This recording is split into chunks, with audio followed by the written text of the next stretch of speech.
Bienvenidos a un capítulo más de su podcast TIC para Logística de SGB Software. Mi nombre es Milena Rodríguez y el día de hoy hablaremos de un tema fundamental para todas las empresas que involucren procesos logísticos. Y este tema es la gestión en la cadena de suministros. Por supuesto, para explorar este tema tan amplio, no estoy sola. El día de hoy me acompañan nada más y nada menos que Ángel Gutiérrez, gerente de compras de la empresa Goya y cofundador de The Supply Chainers. Ángel, bienvenido a TIC para Logística. Es un placer enorme tenerlo aquí el día de hoy. ¿Cómo está? Bienvenidos a todos los que están escuchando y agradecerte a ti y a todo el equipo por haberme invitado para ser parte de su podcast. Súper contento de compartir todo lo que podamos conversar hoy y nada, listo para compartir la info. Bueno, no, gracias por estar aquí y por su tiempo. Y bueno, primeramente, es una obviedad, ¿no? Queremos saber de ti a nivel personal, a nivel profesional. ¿Qué le gustaría contarnos? ¿Qué son Goya? ¿Qué es de Supply Chainers? ¿Qué le gustaría compartir con nosotros y con la audiencia? A ver, un breve resumen de Ángel. Soy apasionado de logística, llevo ya más de 9, 10 años en el campo. Eh, Soy ingeniero industrial de profesión. Les mentiría si tenía planificado desde la carrera el haber trabajado en supply chain. Fue algo, creo, de la vida. Mi primer trabajo fue acá en supply chain y me encantó desde el primer momento. Por esa pasión y ganas que le tomé a supply chain es que empecé a especializarme más con cursos. Uno de los más resaltantes es el curso de MIT presencial del GC-Log, donde cada año lanzan una convocatoria para gente de Latinoamérica y que se vaya a Boston, Estados Unidos. El curso dura 10 meses, pero te vas 2 meses a Boston y compartas y conozcas más de supply chain, pero a ese nivel del MIT, que ahorita está como la top one en las universidades de ingeniería. En tema de carrera profesional, estuve en bastantes áreas, almacenes, planning, distribución, en este último de compras en una de las más grandes compañías que vende vía Amazon acá en Estados Unidos. Y bueno, estoy acá con el proyecto también de Supply Chains, como lo mencionabas, donde gracias a justamente toda esa trayectoria que tuve, conocí gente espectacular en el camino, gente muy inteligente, muy crack, como lo decimos acá, eh, y sentía que más personas conozcan a esas personas y, y sobre todo esas experiencias que no las encuentras en un curso, porque un tema es el tema teórico, donde lo encuentras en un libro, lo encuentras en una página web, y el otro es lo que realmente vives aplicando a la realidad. Entonces, la idea nació con un amigo que está muy metido en el ámbito del podcast, Pablo Pando, que es el co-founder, y también tiene sus podcasts ahí para los que quieran seguir. Está con Book Movement acá en Bolivia, está con No te... no me acuerdo, el otro nombre es NTD Media. Sí, si buscan en Spotify NTD Media lo van a encontrar. Y bueno, con él me acuerdo de la frase como si fuera ayer, busquemos que este podcast sea de ayuda para cerrar la brecha entre lo académico y lo práctico. Y creo que está dando sus frutos, hemos recibido buen feedback. Si se escuchan el podcast van a ver personas que cuentan historias que son únicas porque las historias que tiene cada persona es única porque lo vive uno mismo. Y bueno, estamos acá dándole con todo en proyectos y lo que implica el tema de manejar la logística para esta empresa, Goya. Claro que sí, ¿no? Y básicamente con estos podcasts o esta información de valor es lo que buscamos, como reducir esa brecha entre el conocimiento y lo académico y por supuesto seguir ayudando y seguirle aportando al crecimiento de cada uno de nuestros oyentes. Para empezar, eh, de pronto a nosotros nos gustaría adentrarnos como desde cero en el tema de la cadena de suministro para de pronto quienes apenas estén empezando. Y también tenemos un ejercicio práctico, o bueno, práctico en realidad no es, pero más adelante como un ejercicio para hacer la explicación, para no aburrir a quienes de pronto ya están más versados en el tema. Para empezar, nos gustaría primero eh, iniciar con algo que es como un conocimiento muy general o que se tiene como un conocimiento muy general cuando se empieza en el mundo de la logística, ¿no? Y es que cuando se empieza, se suele equiparar o comparar lo que es la cadena de suministros con lo que es la logística en sí. A veces se comparan como si fueran iguales o a veces como si la cadena de suministros fuera parte de los procesos logísticos. En ese sentido, entonces me gustaría mucho como escuchar viniendo de ti propiamente los conceptos. Actualmente, como los conceptos han cambiado tanto, entonces actualmente qué es la cadena de suministros en sí y desmentir si es verdad que hace parte de los procesos logísticos o por el contrario, son los procesos logísticos los que hacen parte de la cadena de suministros. Claro que sí, yo creo que estoy más alineado por la segunda parte que tú comentas, que los procesos logísticos son parte de una cadena de suministros. El tema de logístico, e incluso la palabra viene de un proceso militar donde tenían que hacer todo este proceso de mover mercaderías y el tema de cómo abastecer alimentos, los armamentos, y obviamente hay tiempos que cumplir. O sea, si no está alimentado tu batallón, imagínate cómo va a ir a la guerra. Eh, y obviamente esto se ha ido aplicando al tema ya empresarial, donde necesitabas esa área que te controle esa parte de tus tuerquitas, quien te mueve la mercadería, cómo lo mueve, y pues es donde básicamente nace la logística, ¿no? Ahora, como en los últimos años, con todo este boom del internet, el tema de los celulares, la comunicación más ágil ha provocado una globalización en los procesos. Obviamente ya no es tan como antes, donde es más localizado, sino hoy más global. Y ahí es donde nace el tema de la cadena de suministros, donde incluso ya empezamos a hablar de temas financieros. Un tema, un gerente de logística, un gerente de supply chain tiene que saber de finanzas, e incluso esta parte de currículums de varias maestrías, porque de manera conceptual es los flujos que se mueven entre más de uno o dos eslabones, eslabones entendamos como fábricas, almacenes, etcétera, donde comparten información, materiales y dinero. Entonces, controlar eso suena fácil, pero cuando empiezas a ver todas las conexiones y cuántos eslabones tienes que controlar y todo lo que implica mover, no es lo mismo mover de China a Latinoamérica que de Europa a Latinoamérica o viceversa. Entonces, todas las variables ya se han vuelto tan complejas de entender, de administrar, que nace el tema de cadena de suministros, donde ya ve el tema holístico. He notado que en la TAM sigue habiendo pensadores e incluso industrias que siguen manteniendo el antiguo concepto y no está mal. Y acá parto de una lógica de que cada industria tiene su forma de llamar a las cosas y mientras ese lenguaje sea hablado de manera interna, es parte de su ADN. Entonces, no critico a las personas que llaman a su área que ve todo esto logística, porque es parte de su ADN y así lo quiere llamar. Siempre y cuando entiendan y sean claros de qué es para ellos logística en todo lo tema interno. Y otros que le llaman supply chain, y está también bien. Es parte de su léxico y es parte de su ADN cómo quieren distribuirse las tareas y hablar. Pero ya en los libros está más el segundo concepto. Supply chain está acá y logística está debajo de supply chain. Exacto. Bueno, justo en el apartado que mencionas de que son muchos eslabones, ¿no? En el concepto amplio de lo que es cadena de suministro, ¿no? Hay como muchos eslabones y ahí es donde nos gustaría detenernos a hacer como un pequeño ejercicio, ¿no? Supongamos que nos estás asesorando en todo este tema de crear una empresa grande. Supongamos que es eso. Una empresa que quiere producir, en este caso, quiere producir ella misma cualquier cosa, digamos, accesorios. Ponle accesorios de metal, ceras, anillos, brazaletes, como para ser bien específicos.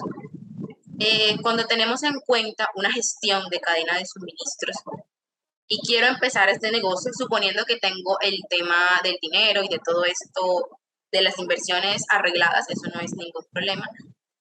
Para empezar a gestionar esos eslabones del proceso de producción, ¿sí? Produzco, organizo y llevo. ¿Qué es lo que primero tengo que saber para empezar a producir estos productos en la gestión de la cadena de suministros. Y por supuesto para luego hacerlos llegar. ¿Qué es lo primero que tengo que saber?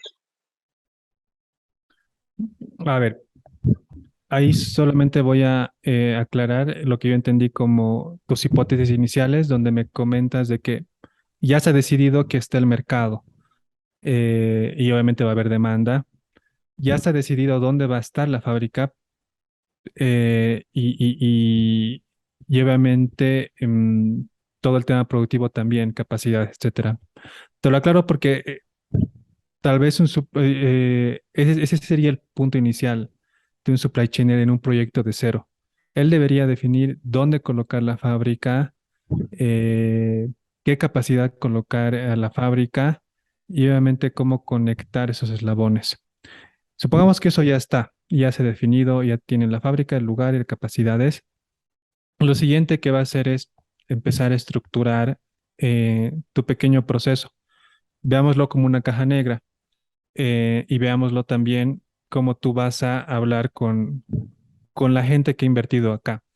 Y acá voy a hacer un paréntesis y nombrar un libro que se llama La Meta de Eliyahu Goldratt, donde él te dice, puedes tener un proceso excelente, puedes tener unos indicadores perfectos, 100% de accuracy, 100% de OTIF, etcétera, pero ¿de qué sirve si eso no está generando dinero?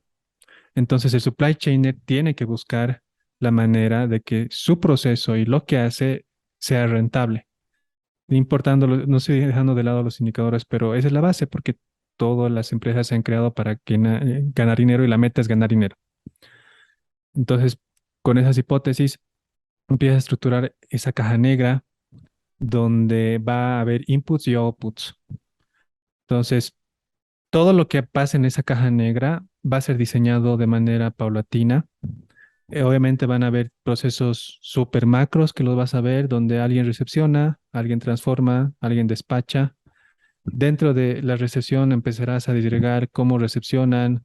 Van a haber problemas, te vas a dar cuenta de que faltaba colocarle un control de calidad. Implementarás tu área de control de calidad. Eh, Verás que tienes problemas en despacho porque no llegan a tiempo. Colocarás más controles en despacho, en distribución.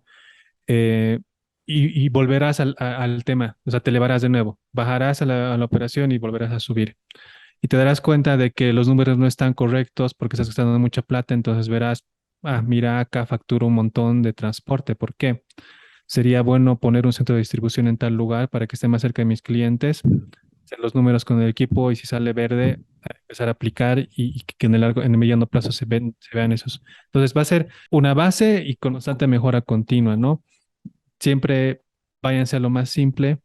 Keep it simple. Creo que es una frase que todos los de Norteamérica les encanta escuchar. Keep it simple, keep it simple.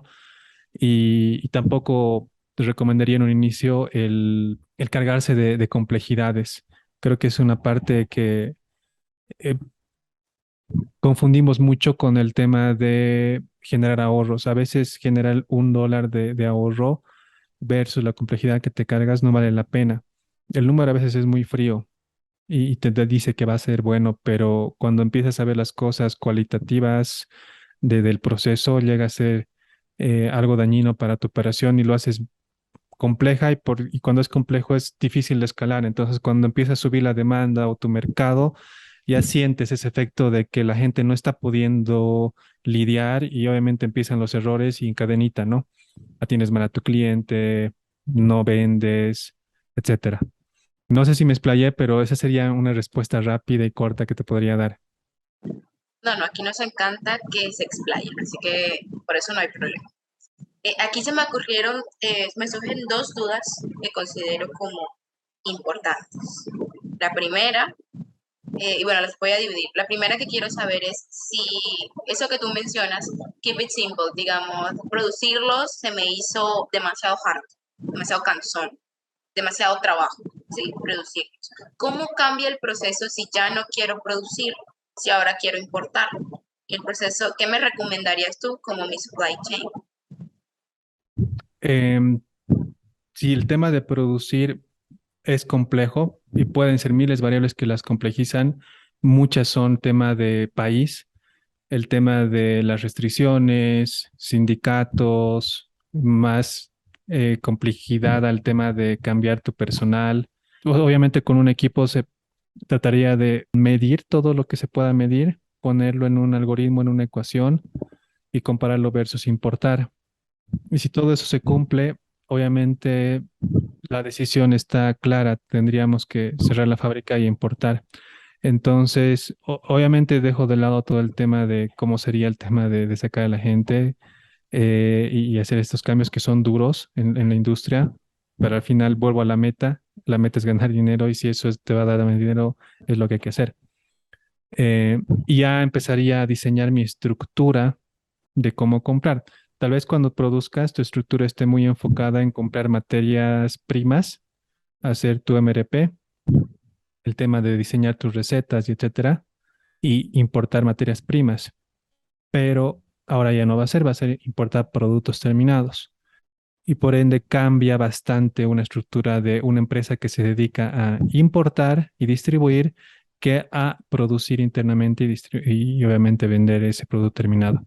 Entonces, cambiaría drásticamente las estructuras, departamentos y obviamente me focalizaría en temas ya muy, muy puntuales, ¿no? Cuando ya importas, lo que más te pesa es el tema de los impuestos, el tema de dónde lo traes, cómo son los contenedores, cuánto inventario vas a necesitar de buffer, porque cuando produces, poniendo igual hipótesis que son productos fáciles de realizar, tu lead time no va a llegar más de un par de semanas y días en algunos casos. Pero ya importando, estamos hablando de 2, 3 meses del lugar que lo traigas. Entonces, implica darle más foco a tus almacenes, los espacios y tu costo de almacenaje. Que en el otro que era producir ya era cuánto de productividad tiene mi fábrica, cuánta capacidad instalada estoy utilizando, cuántas personas tengo, etcétera. Turnos, primero, segundo turno, trabajar fines de semana o no. Cambia drásticamente y no te diría si uno es más complejo que el otro. Obviamente, cuando algo sirve y cuando algo da dinero, y solito se paga un equipo bueno. Entonces, cuando tengas una de producción, tal vez necesitarás un equipo más grande, pero va a ser bueno y se va a pagar solo. Por otro aspecto, no necesitarás un equipo grande y bueno, tendrás focos, ¿no? Diferentes. Digamos que entonces en ese como estudio de comparar como la fábrica o importar, en ese estudio que hacemos, imagino que hacemos en conjunto, que haríamos en conjunto, suponiendo que el ejemplo que estamos poniendo es real, en ese consejo, ¿no? Que haríamos, ahí miraríamos todo lo de pronto minimizar riesgos, ¿no? Riesgos de cualquier tipo, ¿no? Eh, errores es que no sé cómo explicarlo, pero ¿me entiendes a lo que me refiero con de pronto riesgos, de pronto hacer una mala inversión, eh, pérdidas de cualquier tipo, incluso temas de estafas, ¿no? Cuando uno importa, está también ahí a tener en cuenta, de cuando compras un container y al final llega todo dañado. En ese consejo podríamos hacer ese ajuste de minimizar riesgos o cómo podríamos hacer como esa planeación para minimizar cualquier tipo de riesgo. Yo mencioné unos, pero de pronto tú podrás mencionarnos algunos otros más y cómo podemos minimizar riesgos. Sería como la pregunta. No sé si me hice entender. Sí. Y acá tal vez, bueno, acotar que hay diferentes tipos de planificación. La planificación a corto plazo, mediano plazo y largo plazo. Obviamente el largo plazo va a ser estratégico. Y en el tema estratégico es donde tiendes y tienes también que visualizar todo el tema de riesgos, donde ya incluso no lo colocas tanto a nivel eh, objetivo, o sea, con un número. En cambio, la planificación a corto plazo es el tema de cuánto buffer voy a tener de materia prima, cuánto buffer voy a tener producto terminado, y esas variables están acá. Yéndome a ambos extremos, lo que tú tratas de colocar es los estratégicos. ¿Qué pasa en tema de que un contenedor se elimine? Entonces ahí el experto va, ¿no? Entonces dice, mira, no voy a, veo el espectro, mi foco hipotético va a ser que yo importo.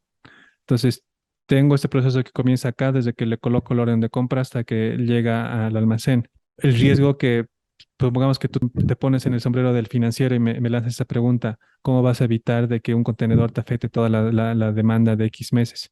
La respuesta sería, no voy a esperar a que llegue para hacer el control de calidad, voy a esperar a que termine la producción y en China o en Turquía o etcétera, hago el control de calidad y se me rechaza, hago esto.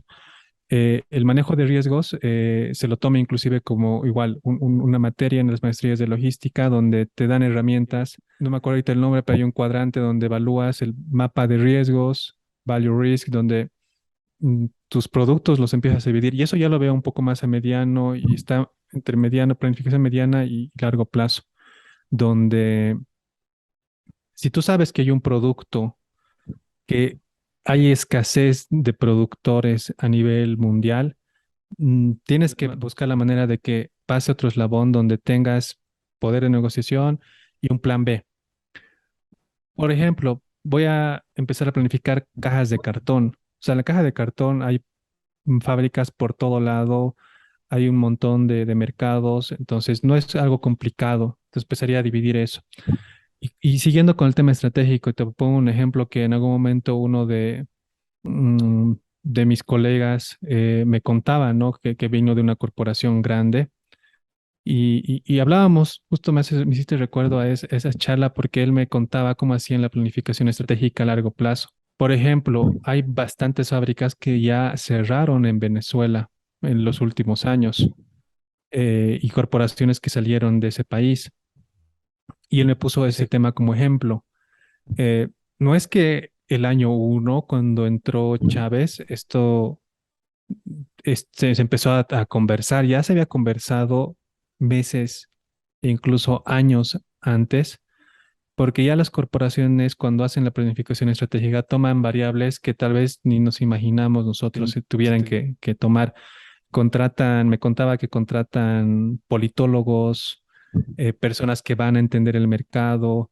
Entonces, en ese entonces ya esta corporación ya estaba avisada de que iba a haber una ola que viene en este sentido y esa ola podía provocar X situaciones. Entonces ya los empiezas a mapear y empiezas a tomar decisiones.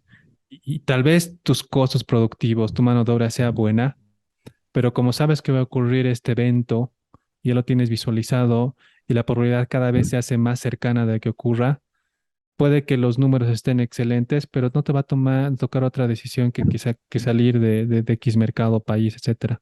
Entonces, resumiendo, veamos las de a corto plazo de ese modo y las de largo plazo es algo que realmente se tiene que tocar con mucho detalle y mucho análisis y mucho pienso, ¿no? Ok. Bueno, hasta ahora hago un paréntesis aquí. Hasta ahora hemos estado hablando de muchos temas interesantes en la gestión de la cadena de suministros, desde cero, de cómo pensar o gestionar, precisamente, valga la redundancia, nuestra cadena de suministros al empezar una empresa o un negocio de cualquier índole, incluso si nosotros producimos, nos importamos, hemos mirado los riesgos a los que nos podemos enfrentar y cómo podemos analizarlos e irlos mitigando. Como hemos aprendido muchas cosas, por esa razón no podemos dejar pasar más tiempo antes de la parte final de nuestro capítulo de hoy sin agradecer a quien hace todo esto posible, a nuestro patrocinador SGB Software, empresa encargada de ofrecer soluciones logísticas para mejorar la eficiencia y la productividad de los almacenes o bodegas. Bueno, Ángel, regresando a nuestra conversación, eh, una vez mirados como o analizados todos estos riesgos a los que de pronto nos podemos enfrentar y listo, ponemos en marcha nuestro negocio. Supongamos que, bueno, quedémonos con el ejemplo de que listo, importamos, decidimos que importar está más chévere o que nos beneficia más por costo-beneficio, nos facilita el producto terminado, llegar más rápido al cliente, etcétera, etcétera. Ya tenemos el negocio funcionando, está sobre ruedas. Estamos de momento funcionando bien, pero aquí es donde de pronto quiero como meter el tema de la logística como tal. En la cadena de suministros todo funciona bien. La importación llega bien, los productos le hacemos el control de calidad, pasan bien, llegan aquí, todo bien, pero cuando los vamos a almacenar y cuando los queremos llevar al cliente final, estamos sobrecargados, digamos. Hay mucho producto, mucho pedido, pero no tenemos la suficiente capacidad como para procesar toda esa cantidad de pedidos y de mercancía que nos está llegando. Entonces, aquí, ¿qué nos aconsejas? Volvería al tema de analizar situaciones. Para cada país los resultados van a ser diferentes y para cada empresa. En algún momento, en busca de generar agilidad, obviamente, y teniendo suficiente conocimiento de mi proceso y confianza, creo que es la palabra confianza en mi proceso, tal vez contrataría personal a destajo. En otra opción estaría tercerizar. Es una excelente opción. O sea, contrata a los expertos para que te hagan el trabajo. Eh, sí, creo que quedarían entre las dos. O lo hago yo o tercerizo. Y obviamente el hacerlo yo implica tiempo, implica foco, implica capacitación. Entonces puede que sea lento. ¿Qué pasa si es un tema muy puntual donde me gané una licitación y obviamente esa demanda que está provocando que tenga un montón de pedidos a despacharse, algo muy puntual? eh, Obviamente la decisión no sería contratar y capacitar personas, sino tercerizar o subcontratar por X tiempo. Eh, Creo que sí, que son las opciones que yo tomaría y pasarían de primera. Sé que hay muchas más opciones, pero es la que siempre han estado, o sea, me viene más rápido a la cabeza. Listo, perfecto. Entonces, podríamos tercerizar como para recalcar o hacerlo nosotros mismos, pero teniendo en cuenta, pero para eso primero tendríamos que conocer como muy bien nuestros procesos y ver si realmente pues tenemos la capacidad para hacernos cargo nosotros mismos también a nivel monetario, porque siento que contratar de planta a otros colaboradores pues implicaría un aumento pues implica no pagar sueldos propios de nosotros, pero tercerizar. Y si de pronto tenemos como ese problema, listo, muchos pedidos, pero estamos al borde, bueno, aunque tampoco sería congruente. No, porque si tenemos muchos pedidos, pero no tenemos para pagar otros colaboradores. Mire, yo creo que ya no sería un tema tan de supply chain, porque a ver, ¿cuál es la lógica? Eh, Tu estructura, desde tu gerente general, tu financiero, etcétera, han hecho que tu modelo de negocio sea rentable. El implicar despachar más pedidos debería ser sinónimo de tener más ventas. Y el tema de tener más ventas debería ser sinónimo de poder soportar costos que son implícitos del crecimiento. Si tú vas a crecer, tienes que pagar más personas, tienes apertura a nuevos mercados, tienes que invertir en más costos fijos. Entonces, respondiéndote, debería, tal vez sea un problema financiero, ¿no? Que tengas que despachar más y no tengas la plata para poder agarrar a las personas. Y acá te pongo un tema que se me viene igual a la cabeza porque es un ejemplo de Amazon. En Amazon, en una gráfica de necesidad de personas, porque es similar al caso que comentas, donde hay una época donde realmente no saben cómo lidiar con los pedidos. Navidad es una locura. El mercado norteamericano es gigantesco. Y estábamos hablando de que desde junio a julio empezaban a crecer de un 3x 4x hasta, bueno, puede que esté lanzando un número, pero quiero que se entienda el ejemplo, hasta un 12 20x en nivel de personal. Pero pasaba este high season, época alta, y llegaba la época baja y la necesidad de gente reducía en 20. Entonces, ¿qué haces? Donde los tiempos de que una persona se capacite y entienda tu proceso no son de una semana a otra, toma tiempo, se cometen errores, errores implican clientes descontentos, saben todo el mundo que Amazon está obsesionado con sus clientes y sus procesos están en ese sentido. Y la solución que le ha dado Amazon es invertir en tecnología. Pero si se dan cuenta, este es un caso donde saben que la demanda es cada año y cada año pasa lo mismo y tienen ya un trend donde saben que va a ocurrir. Entonces, parte de esa implementación de tecnología es crear estos robotcitos que ya te hacen el picking, crear estos robotcitos que te automáticamente te dan las etiquetas y de esa manera eres escalable. Entonces, creo que va mucho con el concepto de escalabilidad. Cómo manejan y administran en tu empresa la escalabilidad y la escalabilidad tiene que ir muy alineada a tu tema financiero. Creces y obviamente hay dinero para que crezcas. Si pasa algo, bueno, hay que dar un stop y tal vez decir, bueno, no voy a atender X cliente porque no me hace sentido y entra ya el proceso de descomplexity, de cómo descomplejizo lo que estoy haciendo, porque no hace sentido que vendas más y no tengas plata. Algo estás haciendo mal. Exacto, sí, por eso era como que no había como mucha congruencia entre pues, tener muchos pedidos y no tener tanta plata. Y de todas formas, con ese ejemplo que mencionas de Amazon, que es como muy específico, que de pronto me imagino que a muchas empresas también les pasa, que por temporadas suben un montón, de 1 a 10, suben 10 y luego se mantienen en 7, podría ser un ejemplo.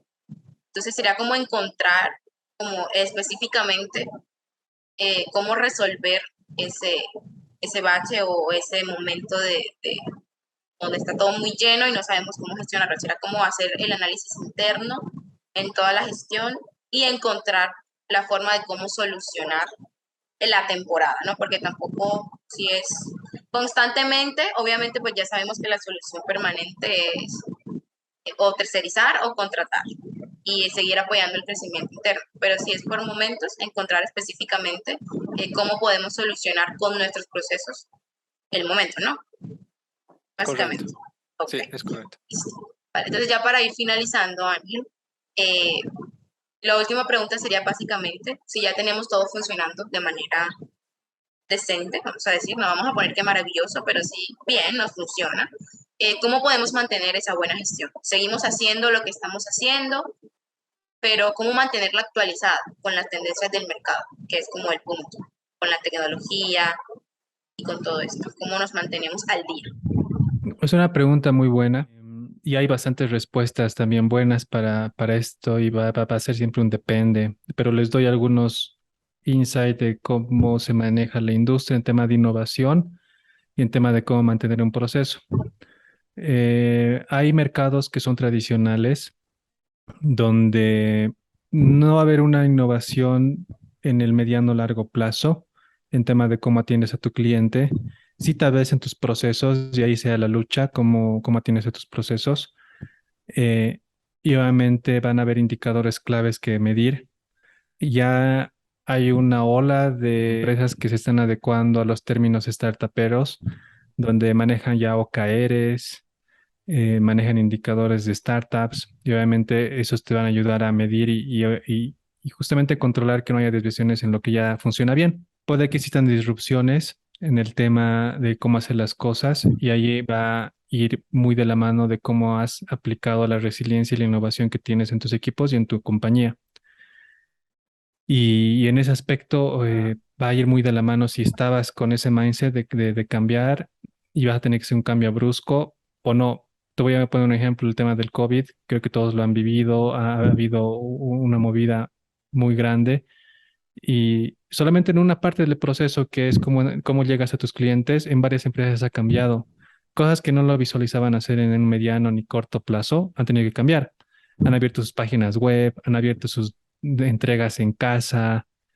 Eso es innovación y eso obviamente no hay forma de medir cómo lo vas a cambiar y cómo va a ser es actuar rápido o te quedas atrás en la carrera. Entonces dividiría en esos aspectos, ¿no? Los que son tradicionales y incluso en las tradicionales han tenido que hacer ese cambio brusco, ¿no? De cómo cambiar y el otro eslabón, el tema de las disrupciones, cómo lidias con las disrupciones para el tema de innovación. Listo, yo creo que con eso concluimos bastante bien el tema de cómo gestionar una cadena de suministros y cómo hacerlo desde cero.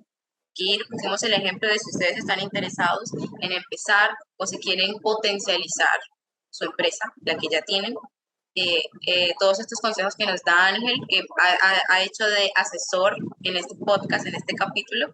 Espero que les sirvan muchísimo. Entonces, muchísimas gracias, Ángel, por regalarnos este espacio, por hacer parte de nuestro programa. Créeme que todos tus aportes son de gran valor, tanto para nosotros como para nuestros oyentes.